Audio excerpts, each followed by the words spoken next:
March ಕೊನೆಯಲ್ಲಾದಂಥ ಶನಿಗ್ರಹದ ಬದಲಾವಣೆಯಿಂದಾಗಿ ನಿಮ್ಮ ಜೀವನದಲ್ಲಿ ಸಿಕ್ಕಾಪಟ್ಟೆ ಬದಲಾವಣೆಗಳೇ ಆಗಿರುತ್ತೆ.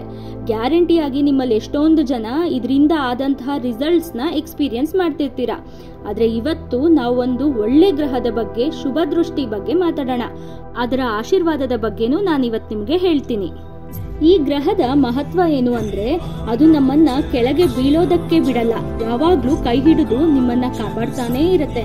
ನೀವು ಯಾವುದೋ ತೊಂದರೆಯಲ್ಲಿ ಸಿಕ್ಕಿದೀರಾ ಅನ್ನೋ ಸಮಯದಲ್ಲಿ ಒಂದು ಕಾಣದ ಕೈಯಿಂದ ನಿಮಗೆ ಸಹಾಯ ಮಾಡಿಸುತ್ತೆ.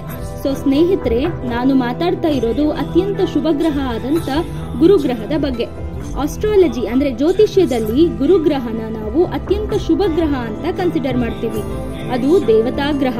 ಅದು ಯಾವಾಗ್ಲೂ ನಮಗೆ ಒಳ್ಳೇದೇ ಮಾಡತ್ತೆ, ಕೆಲಸಗಳನ್ನ ಸುಲಭ ಮಾಡತ್ತೆ. ಶನಿ, ರಾಹು, ಕೇತು, ಕುಜ ಗ್ರಹಗಳು ನಿಮಗೆ ತೊಂದರೆ ತಂದ್ರೆ ಗುರುಗ್ರಹ ನಿಮ್ಮನ್ನ ಸದಾಕಾಲ ರಕ್ಷಣೆ ಮಾಡತ್ತೆ. ಹಾಗಾದ್ರೆ ಬನ್ನಿ, 2025ರಲ್ಲಿ ಗುರುಗ್ರಹದ ಬದಲಾವಣೆಯಿಂದ ಯಾವ ಯಾವ ರಾಶಿಗೆ ಏನೇನು ಫಲ ಸಿಗತ್ತೆ ಅಂತ ನೋಡೋಣ. ಬದಲಾವಣೆ ಎಲ್ಲಿ ಆಗ್ತಿದೆ ಅಂತಿದ್ದೀರಾ? ಗುರುಗ್ರಹ ವೃಷಭ ರಾಶಿಯಿಂದ ಮಿಥುನ ರಾಶಿಗೆ ಹೋಗ್ತಾ ಇದೆ. ಇದೇ 2025ರ ಮೇ 14ರಂದು. ಹಾಗಾದ್ರೆ ಎಲ್ಲ 12 ರಾಶಿಗಳಿಗೂ ಗುರುಗ್ರಹ ಒಳ್ಳೇದೇ ಮಾಡತ್ತಾ? ಇಲ್ಲ, ಕೆಲವೊಂದು ರಾಶಿಗಳಿಗೆ ಇದು ತೊಂದರೆಯನ್ನ ಕೊಡುತ್ತೆ. ಇಲ್ಲಿವರೆಗೂ ಈ ವಿಡಿಯೋ ನೋಡಿದೀರಾ ಅಂದ್ರೆ ದಯವಿಟ್ಟು ನಮ್ಮ ಚಾನೆಲ್ನ ಸಬ್ಸ್ಕ್ರೈಬ್ ಮಾಡ್ಕೊಳ್ಳಿ. ಎಲ್ಲರಿಗೂ ನಮಸ್ಕಾರ. ಶ್ರೀ ಸೌರಭ ಯೂಟ್ಯೂಬ್ ಚಾನೆಲ್ಗೆ ನಿಮಗೆಲ್ಲ ಸ್ವಾಗತ. ಗುರುಗ್ರಹದ ಬದಲಾವಣೆಯಿಂದ ಧನಸ್ಸು ರಾಶಿಯವರಿಗೆ ಯಾವ ಫಲಗಳು ಸಿಗತ್ತೆ ಅನ್ನೋದನ್ನ ನೋಡೋಣ. ಧನಸ್ಸು ರಾಶಿಯವರಿಗೆ ರಿಲೇಶನ್ಶಿಪ್ಸ್ ಅಲ್ಲಿ ಸಣ್ಣ ಪುಟ್ಟ ತೊಂದರೆ ಬಂದ್ರೂ ಹಣಕಾಸಿನ ವಿಚಾರದಲ್ಲಿ ಅತ್ಯಂತ ಲಾಭದಾಯಕವಾದಂತ ವರ್ಷ ಇದು. ಗುರುಗ್ರಹದ ಬದಲಾವಣೆ ನಿಮ್ಮ ರಾಶಿಯವರಿಗೆ ಅತ್ಯಂತ ಪ್ರಭಾವಶಾಲಿಯಾಗಿರುತ್ತೆ. ಯಾಕಂದ್ರೆ ಇದು ಧನಸ್ಸು ರಾಶಿಯ ಅಧಿಪತಿ. ಗುರುಗ್ರಹ ಈ ವರ್ಷ ನಿಮಗೆ 7ನೇ ಮನೆಯಲ್ಲಿ ಬರ್ತಿರೋದ್ರಿಂದ, ಅಂದ್ರೆ ಸಪ್ತಮ ಭಾವಕ್ಕೆ ಬರ್ತಿರೋದ್ರಿಂದ ನಿಮ್ಮ ಮರಿಟಿಯಲ್ ಲೈಫ್ ಅಂದ್ರೆ ನಿಮ್ಮ ವಿವಾಹ ಜೀವನ ಅತ್ಯಂತ ಸುಖಕರವಾಗಿರುತ್ತೆ. ಹಾಗೆ ನೀವು ಯಾವುದೇ ವ್ಯಾಪಾರ ವ್ಯವಹಾರ ಮಾಡ್ತಿದ್ರು ಅದರಲ್ಲಿ ಉನ್ನತವಾದ ಫಲವನ್ನ ನೀವು ನಿರೀಕ್ಷಿಸಬಹುದು. ಗುರುಗ್ರಹ ಸಪ್ತಮ ಭಾವದಲ್ಲಿರೋದ್ರಿಂದ ನಿಮ್ಮ ವೈವಾಹಿಕ ಜೀವನದಲ್ಲೇ ಆಗಿರಬಹುದು ಅಥವಾ ಬಿಸ್ನೆಸ್ ಅಲ್ಲೇ ಆಗಿರಬಹುದು, ಅದು ನಿಮ್ಮ ಲಾಯಲ್ಟಿ ಮತ್ತೆ ಕಮಿಟ್ಮೆಂಟ್ ಅನ್ನ ಹೆಚ್ಚಿಸುತ್ತೆ. ಹಾಗಾಗಿ ಈ ಸಂದರ್ಭದಲ್ಲಿ ನೀವು ಬಿಸ್ನೆಸ್ ಅಲ್ಲಿ ರಿಸ್ಕ್ ತಗೊಳ್ಳೋದಿದ್ರೆ ತಗೋಬಹುದು, ಎಕ್ಸ್ಪಾನ್ಷನ್ ಮಾಡ್ಕೋಬಹುದು. ಇದರಿಂದ ನಿಮಗೆ ಯಾವುದೇ ರೀತಿ ತೊಂದರೆನೂ ಆಗಲ್ಲ. ಇನ್ನ ಗುರುಗ್ರಹದ ದೃಷ್ಟಿ ನಿಮ್ಮ ಲಾಭ ಭಾವ, ಲಗ್ನ ಹಾಗೂ ತೃತೀಯ ಭಾವದ ಮೇಲೆ ಬೀಳ್ತಿರೋದ್ರಿಂದ ನಿಮಗೆ ಯಾವುದೇ ರೀತಿಯ ಹಣಕಾಸಿನ ತೊಂದರೆನೂ ಆಗಲ್ಲ.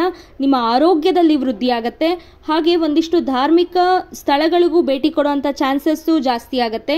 ನಿಮ್ಮ ಸಿಬ್ಲಿಂಗ್ಸ್ ಜೊತೆ, ಅಣ್ಣ ತಂಗಿ, ಅಕ್ಕ ತಮ್ಮಂದ್ರ ಜೊತೆ ಬಾಂಡಿಂಗು ಸ್ಟ್ರಾಂಗ್ ಆಗತ್ತೆ ಕೂಡ. ಇನ್ನ ಸ್ಯಾಲ್ರಿಡ್ ಜಾಬ್ ಮಾಡ್ತಾ ಇರೋರ್ಗೂ ಕೂಡ ಅಚಾನಕ್ ಆಗಿ ಒಂದಿಷ್ಟು ಸ್ಯಾಲ್ರಿ ರೈಸ್ ಆಗೋದು, ಇನ್ಕ್ರಿಮೆಂಟೋ, ಇನ್ಸೆಂಟಿವೋ ಸಿಗೋ ಅಂತ ಚಾನ್ಸಸ್ಸು ಇದೆ. ಇನ್ನ ಕೆಲಸ ಮಾಡದೆ ಮನೆಯಲ್ಲಿ ಇರುವಂತಹ ಹೌಸ್ ವೈಫ್ಸ್ಗೆ ಹೇಳೋದಾದ್ರೆ, ನಿಮ್ಮ ಸಂಗಾತಿಯೊಂದಿಗೆ ನೀವು ಮೆಮೊರೇಬಲ್ ಟೈಮ್ನ ಸ್ಪೆಂಡ್ ಮಾಡ್ತೀರಾ. ಇನ್ನು ಗುರುಗ್ರಹ ಅಕ್ಟೋಬರ್ ಇಂದ ಡಿಸೆಂಬರ್ ವರೆಗೂ ನಿಮ್ಮ ಅಷ್ಟಮ ಭಾವಕ್ಕೆ ಬಂದಾಗ, ಅಂದ್ರೆ ಕಟಕ ರಾಶಿಗೆ ಬಂದಾಗ, ನಿಮ್ಮ ಆರೋಗ್ಯದ ಬಗ್ಗೆ ಹೆಚ್ಚಿನ ಕಾಳಜಿಯನ್ನೇ ನೀವು ಮಾಡಬೇಕಾಗತ್ತೆ. ನಂತರ ಇದು ಡಿಸೆಂಬರ್ ಮತ್ತೆ ಜನವರಿಯಲ್ಲಿ ರೆಟ್ರೋಗ್ರೇಡ್ ಆಗಿ ನಿಮ್ಮ ಸಪ್ತಮ ಭಾವಕ್ಕೆ ಬಂದಾಗ ನಿಮ್ಮ ವ್ಯಾಪಾರ ವ್ಯವಹಾರದಲ್ಲೇ ಆಗಿರಬಹುದು ಅಥವಾ ನಿಮ್ಮ ಸಂಗಾತಿ ಜೊತೆಗೆ ಆಗಿರಬಹುದು, ಒಂದಿಷ್ಟು ಏರಿಳಿತಗಳು, ಮನಸ್ತಾಪಗಳು ಬರೋಂಥ ಸಿಚುಯೇಷನ್ ಬರುತ್ತೆ.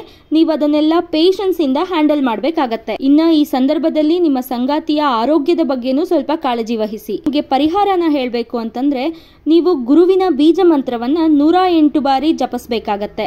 ಒಟ್ಟಾರೆಯಾಗಿ ಹೇಳೋದಾದ್ರೆ ಈ ವರ್ಷ ಧನಸ್ಸು ರಾಶಿಯವರಿಗೆ ಒಂದಿಷ್ಟು ಏರಿಳಿತಗಳು ಇದೆ. ಹಾಗೆ ಹಣಕಾಸಿನ ವಿಷಯದಲ್ಲಿ ಅತ್ಯಂತ ಲಾಭದಾಯಕವಾಗಿದೆ ಅಂತಾನೆ ಹೇಳಬಹುದು. ಇನ್ನು ನಾವು ಹೇಳಿದ್ದು ನಿಮಗೆ ಇಷ್ಟ ಆದರೆ ದಯವಿಟ್ಟು ಈ ವಿಡಿಯೋಗೆ ಒಂದು ಲೈಕ್ ಮಾಡಿ, ನಿಮ್ಮ ಆಪ್ತರೊಂದಿಗೆ ಶೇರ್ ಮಾಡಿ. ಹಾಗೆ ನಿಮ್ಮ ಅನಿಸಿಕೆ ಅಭಿಪ್ರಾಯಗಳನ್ನು ಕಮೆಂಟ್ ಮೂಲಕ ನಮಗೆ ತಿಳಿಸಿ. ಇನ್ನೂ ನಮ್ಮ ಚಾನೆಲ್ನ ಸಬ್ಸ್ಕ್ರೈಬ್ ಆಗಿಲ್ಲ ಅಂದರೆ ದಯವಿಟ್ಟು ಸಬ್ಸ್ಕ್ರೈಬ್ ಮಾಡ್ಕೊಳ್ಳಿ. ಮುಂದಿನ ವಿಡಿಯೋದೊಂದಿಗೆ ಮತ್ತೆ ಸಿಗೋಣ. ಹರ ಹರ ಮಹಾದೇವ.